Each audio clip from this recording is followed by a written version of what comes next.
کہ سوچا ہے کفیل اب کچھ بھی ہو، ہر حال میں اپنا حق لیں گے، عزت سے جیے تو جی لیں گے یا جام شہادت پی لیں گے۔ مسلمانوں کے ڈی این اے میں ڈر نہیں ہے، اور جس مومن کے اندر ڈر ہے وہ مومن نہیں ہے۔ آج 10 بجرنگ دل کے لوگ جھنڈے لے کر ہماری بستی کو خالی کراتے ہیں، ہماری ماں بہنوں کی عزت لوٹتے ہیں، ہمارے نوجوانوں کو قتل کرتے ہیں۔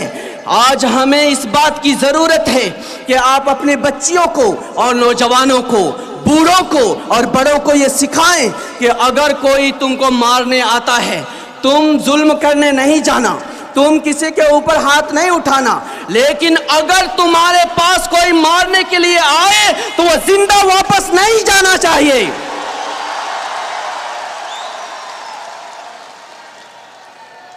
کہ ظلم و جبر کی پہچان مٹا کر رکھ دو، ظلم و جبر کی پہچان مٹا کر رکھ دو، اٹھو اب دہر میں کوہرام مچا کر رکھ دو۔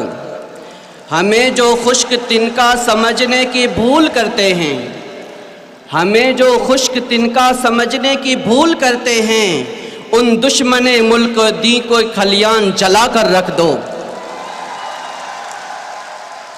ملک کے اندر موجودہ حالات خود بخود پیدا نہیں ہوئے ہیں، اور جو لوگ ان کو پیدا کرنے والے ہیں وہ ہمیں معلوم ہے، اور ان لوگوں کو سبق سکھانا ہمیں آتا ہے، لیکن ہم انتظار کر رہے ہیں۔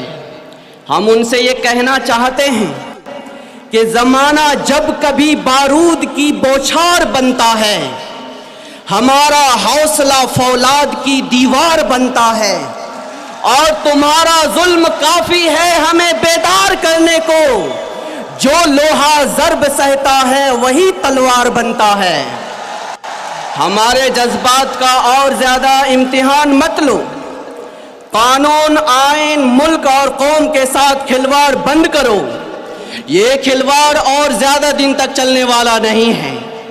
آل انڈیا امامز کونسل جو پورے ملک کی 17 ریاستوں کے اندر 25,000 سے زیادہ علماء اور ائمہ کرام کو لے کر ملک اور قوم اور خاص طور سے مسلم امت کی تقویت کے لیے کام کر رہی ہے، یہ آج پوری احساس ذمہ داری کے ساتھ اعلان کرتی ہے کہ پاپولر فرنٹ آف انڈیا اس طرح کا جو بھی مشن لے کر آگے بڑھے گا، آل انڈیا امامز کونسل اس کے قدم سے قدم ملا کر کھڑی رہے گی۔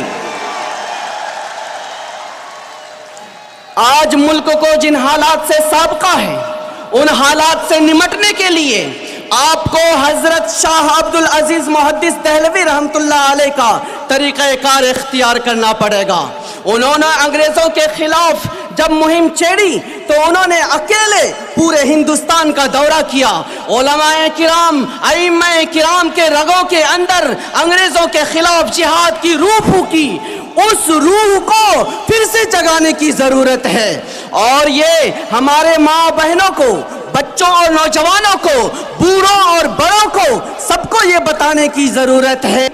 صحابہ کرام کو جب یہ اطلاع ملی تھی کہ قیصر و کسریٰ اور مشرک اور قبائلی، یہود اور نصارہ سب ایک ہو چکے ہیں، تو وہ کہتے تھے حسبنا اللہ و نعم الوکیل۔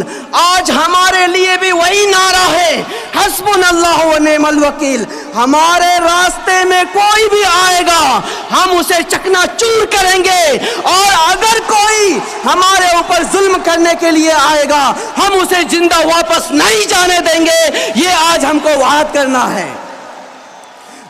باطل سے دبنے والے اے آسماں نہیں ہم، باطل سے دبنے والے اے آسماں نہیں ہم، 100 بار کر چکا ہے تو نے امتحان ہمارا، یہ امتحان ہم پھر سے دینے کے لیے تیار ہیں۔ آج جو موجودہ حالات ہیں اس میں سب سے خطرناک حالت یہ ہے کہ موجودہ RSS اور BJP کی ملی بھگت حکومت یہ چاہتی ہے کہ مسلمانوں کو مسلمان نہ رہنے دیا جائے۔ اگر آپ ٹوپی کرتا پاجامہ پہنتے ہیں تو آپ کشکا لگائیں، آپ مسجد میں اذان دیتے ہیں تو وندے ماترم پڑھیں، اگر آپ نماز پڑھتے ہیں تو وہاں پر